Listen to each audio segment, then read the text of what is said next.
Rajendran sir, ஒரு நிமிஷம் அந்த டைரக்டர் பாலா பேசணும் சொன்னார். கொடுக்குறேன். ராஜேந்திரன் எப்படி இருக்கீங்க? தொண்டை திரும்பிங்க, தொண்டை திரும்பிங்க. நீங்கள் பேசுறதை கேட்க மாட்டேங்குது. தண்ணி குடிச்சிருங்க, தண்ணி குடிச்சிருங்க. கொஞ்சம் குடிச்சிங்களா?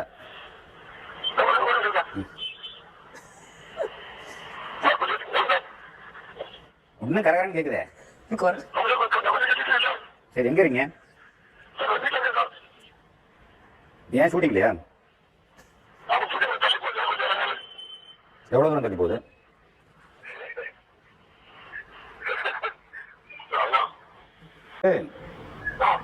விக்கு வைக்க முடியாது. கொஞ்சம் கொஞ்சம் முடியலாம் நிறைய வர மாதிரி ஒரு ட்ரீட்மெண்ட் கொண்டு போகணும். ட்ரீட்மெண்ட்டுக்கு அதுக்கு எப்படி 1 மாதம் ஆகணும். ஹாஸ்பிட்டலில் இருக்கணும். அந்த ஹேர் பிளான்டேஷன் சொல்லுவாங்க இல்லையா, தலைமுடி எடுத்து அப்படி நட்டு முடி எடுத்து தலையில் நட்டுக்கிறது, அந்த மாதிரி நாற்று நடுற மாதிரி நடணும்.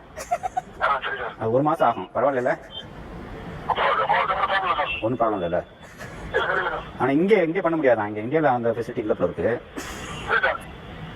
சிங்கப்பூரில் தான் பண்ணுறாங்களா. அது 1 மாதம் வந்து பெட்லேயே இருக்கணும். அது ஒன்றும் பிரச்சனை இல்லைன்னா சொல்லிடுங்க. இப்போதே இல்லை முடியாது, ரொம்ப கஷ்டம்னா சொல்லிடுங்க, நான் வேற ஆளை பார்க்குறேன். அந்த ட்ரீட்மெண்ட் போய் முடிச்சு வந்துடும் 1 மாதத்தில். Okay sir. இப்படி ஒரு ஃப்ராட உங்களை யாருமே பார்த்துக்க மாட்டாங்க சார். ஆனா இப்படி நீங்க பிராங்க் கால்ஸ் மாதிரி பண்றீங்களா சார்? இது என்னைக்காவது கிளாரிஃபை பண்ணுவீங்களா? கால் பண்ணி நான் சும்மா சொன்னேன்னு ஒரு 10 நாள் கழிச்சு சொல்லுங்க சார். ஏன் சார் அப்படி பண்றீங்க?